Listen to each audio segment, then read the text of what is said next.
Maribel. Sí, yo quería preguntarle a Marisabel, un poco guiándome de la exposición que ella ha hecho, es ¿qué cree ella de que deberíamos esperar, por ejemplo, las mujeres lesbianas que estamos participando de este grupo de trabajo dentro del Ministerio de la Mujer? Porque lo que a mí me ha quedado claro de su disertación es de que hay sí, pues no, 4 indicadores, hay una meta en este plan, que es el documento que tenemos todas a la mano ahorita. Pero ¿qué debemos esperar? Porque es claro que el sujeto lesbiano no existe en ese documento. Se hicieron esfuerzos, hubo de repente, o hay de repente voluntad política de ciertas funcionarias, pero hay ausencias. Entonces, ¿qué debemos esperar nosotras que estamos en ese grupo de trabajo, pero ejerciendo vigilancia, ¿no? Porque si nos ponemos del otro lado, pues todo parece que es color de rosa y no es así. Yo creo que ahí la pregunta debería responderla nada menos que la directora. No, pero yo más bien voy a aprovechar lo que dice la pregunta para comentar algunas cosas. Cuando se hizo el plan de igualdad de género, hubo otro de los asuntos que nos preocuparon ya en términos de gestión era la rectoría y cómo se tenía que fortalecer, porque usualmente el objetivo 1 del plan, ¿no? De los planes de igualdad de oportunidades, incluido tiene que ver más con la institucionalidad del Estado, los mecanismos para poder monitorear, supervisar, evaluar el cumplimiento de la política, ¿no? Y luego ya vienen las medidas que van a garantizar los derechos de las personas a los que la política va dirigida, pero en el primero, ¿no? Entonces allí hubo un esfuerzo por trabajar articuladamente con las direcciones del otro viceministerio de Desarrollo Social en ese momento para ver cómo es que se fortalecía. Y en esa medida yo quiero rescatar algo que ha señalado Grecia.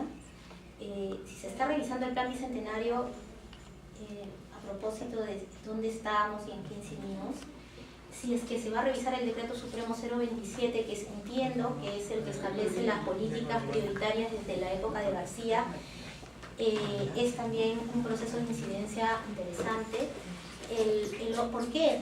Porque todo el mundo sabe que al alivio se le evalúa una vez por año, que es la dirección, es tu dirección la que tiene que elaborar el informe del alío, que más o menos en el último trimestre de cada año la dirección emite un conjunto de indicadores a todas las entidades públicas para que reporten y luego se elabora el informe que Jiménez en este caso presentó en marzo último con Ana Jara, ¿no? Por ejemplo, cuando nosotras dejamos hecho el proceso para el reporte de 2012, no, para el reporte que se presentó en 2012, pero de la información del 2011, si uno revisa el discurso de Ana Jara ya, en ese discurso, yo que vengo siguiendo lo de las trabajadoras del hogar, está como prioridad el tema de las trabajadoras del hogar mencionadas. Si uno revisa lo que Jiménez dice ya este año, ya lo saca, o sea, ya no lo menciona otros temas,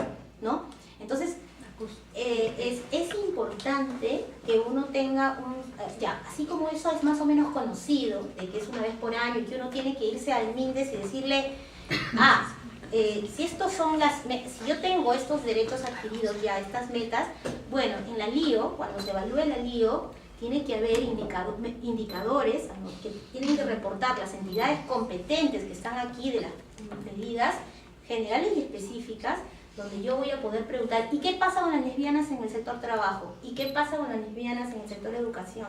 Más allá de si no hay medidas, y mucho más con las medidas específicas. Pero además de eso, en Virtual 027, es que 2 veces al año el Ministerio le hace la pregunta a todos los actores competentes de las políticas priorizadas por el Estado, 2 veces al año.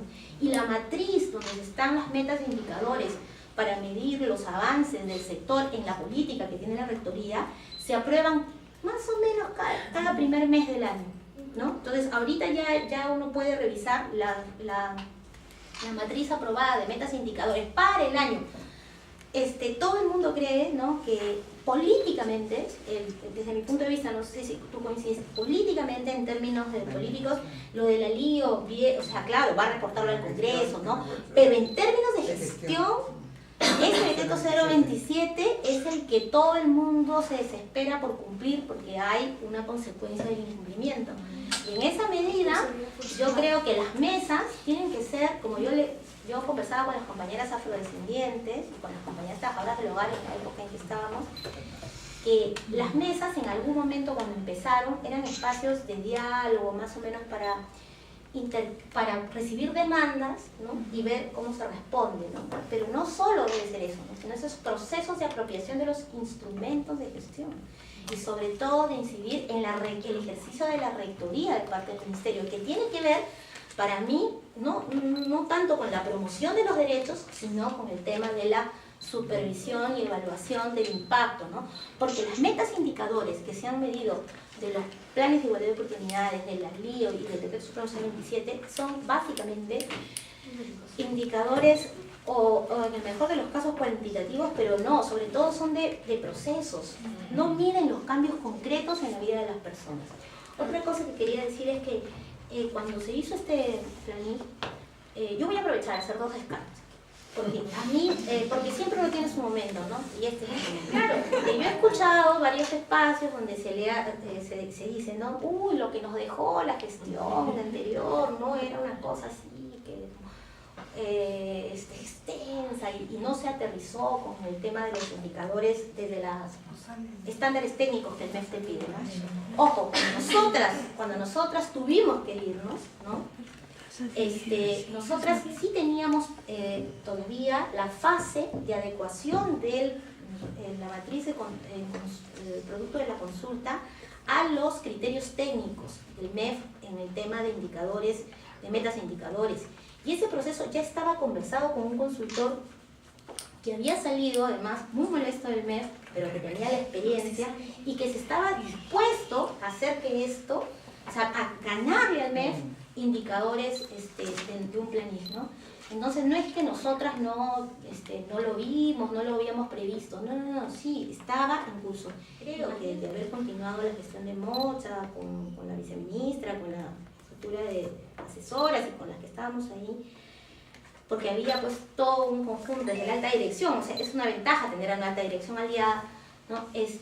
Hubiéramos podido equilibrar, yo pienso, entre el tema de lo que es lo político y lo técnico para el momento de poner metas e indicadores, y no que el 80% de las metas e indicadores del Planix estén para el 2017, ¿no? Porque casi todo es para el 2017, o sea, si el Estado del gobierno de Ollantumala llega al 2016 y no cumplió con el 80%, no será su problema, ¿no? Entonces, esas son las cosas que, pero eso ya es lo político, ¿no? Y ahí seguramente que el MEF ha tenido mucho que ver en patear todo hasta más no poder, porque para plata, para los 5 años, eso ya está en la hoja de ruta, eso ya está en los convenios macroeconómicos multianuales, ¿no? Eso ahorita mejor no me altere, ya que el otro gobierno pacte lo que quién va a invertir en lo social y cuánto le va a dar a este asunto, esta política, ¿no? Y eso yo lo quería decir. Y el otro punto, o sea, sí se había previsto, sí, creo que en algunos casos se achata demasiado por obtener un indicador medible, viable, ya se tira al fondo de la cuestión más política. Y la otra cosa que quería decir es que cuando presentamos este plan el 15 de diciembre, ¿no? Estábamos todas ahí, por cierto, lo presentamos, fue adrede, no fue algo espontáneo, impulsivo, de que yo agradeciera a Mocha por el hecho de haber nombrado a una lesbiana pública para el cargo, ¿no? Eso no fue ninguna cosa que en ese momento el sentimentalismo ni nada de eso. Eso tenía sus fines políticos, de por qué también visibilizar, y además porque pensábamos que Ana Jara iba a venir y nunca llegó. Pensábamos de pancartas y todo. De que no hay por qué avergonzarse de ser lesbiana. Y luego yo sí escuché comentarios de varias personas sobre que mi declaración pública sobre ello habría puesto en riesgo el plan para otras compañeras, ¿no? Que que el haber dicho que el haberme salido del closet en la política pública era poner en riesgo el plan de igualdad de género. Más o menos, en realidad yo no fui la que propagandicé eso, lo propagandizó así prensa, ¿no? Que nos sacó a todas las feministas aborteras y lesbianas ahí en fotos todavía. Y lo que le criticábamos eran las malas fotos que habían usado, ¿no? Pero bueno, la cosa que yo quiero terminar diciendo es que sí, yo quería mencionar sobre las disputas y las luchas, sí, son duras, y también una cosa que en la perspectiva de la democracia radical y de un enfoque de género distinto, era que había que reconocer también nuestras tensiones entre mujeres, nuestros problemas de brechas, de desigualdad también entre mujeres. Yo luego he estado conversando y una compañera indígena me dijo algo que cómo es, pues, ¿no? Me retó y es así, yo tengo que hacer autocrítica. Me dijo una compañera de las ONACMIAP, ¿no? Me dijo, compañera, sí, pues, sí, las lesbianas, ¿no? Pero tampoco estamos las indígenas, y si te fijas en la parte de lo de medio ambiente, lo máximo que ponen es el tema de, hay cuestiones como de las cocinas, ¿no? Para que haya mejor medio ambiente, las cocinas mejoraran, ¿no? Y no los temas más de territorio, recursos, cosas que no. Y me dijo, y además otra cosa, compañera, esto ha tenido que ser sometido a la ley al convenio IT de la consulta del 169. Y yo quise salir un poco al pase en ese momento porque me agarró fría, entonces le dije, no, pero compañera, sí, son la consulta, ¿no? Me vas a decir, Marta Rico, pues les consultó a las SP, a ustedes, a la FEMUCARINAP, a todo. No, compañera, pero no, se dijo que era incumplimiento del convenio 169, ¿no? Entonces, es verdad, y yo creo que hay siempre estas cosas de cuánto, entre nosotras mismas, a propósito de cuánto ahora, de que, como yo digo con las trabajadoras del hogar, no son demandas sectoriales. O sea, lo que nosotros estamos peleando en estas cuestiones, cuando ensanchamos el sujeto de la política, en un proceso de especificación de derechos, como diría Violeta Bermúdez, en cuanto estamos así, estamos ensanchando la noción, por eso repito, de ciudadanía y de democracia que queremos, ¿no? Y vamos en nuestras agendas, entre comillas, sectoriales, van construyendo bases distintas de lo que es la ciudadanía que todas queremos, ¿no? Y sí, no dejar de mencionar que efectivamente lo del Plan Nacional contra la Violencia hacia la Mujer fue un primer esfuerzo por tratar de visibilizar la cuestión de la lesbofobia como una forma de violencia. Lo trabajamos con Jenny Dador, me acuerdo que Jenny estaba en el Programa Nacional contra la Violencia Familiar y Sexual, y Jenny nos convocó, nos llamó, y sí propusimos lesbofobia, pero una vez más, pues, el término que quedó fue homofobia, porque lo lesbiana, o sea, yo quiero deberíamos hacer un trabajo antropológico, psicoanalítico de la sociedad, porque es un término, mira, que hace mucho, altera mucho el orden simbólico, y por lo tanto es muy difícil que se reconozca, pero yo creo que algún día lo conseguiremos, y eso será una victoria simbólica, para mi entender, ¿no? Creo que por ahí tenemos que seguir tomando también, Maribel, y yo creo que hay entender que en este caso hay la posibilidad de hacer un trabajo concertado, ¿no? Y que los adversarios, y hacer fuerzas para más bien ir contra los adversarios que... Pero que yo sepa, nunca ha habido una mesa, esta es la primera, ¿no? Sí, un grupo de trabajo. Nunca ha habido un grupo de trabajo en el Estado, ¿no? Entonces, bueno, es poco tiempo el que tiene el grupo. O sea, también. No, Marisabel dijo que debería responder algo que realmente yo creo que tiene que ver, o sea, cómo hacer que se mantenga, ¿no? Yo creo que la incidencia y la vigilancia ciudadana es básica. Cuando yo hablo del sistema de indicadores es lo que me van a reportar a mí, pero no necesariamente lo que me reportan tiene que ser realmente la realidad de lo que los gobiernos regionales, los sectores hacen, ¿no?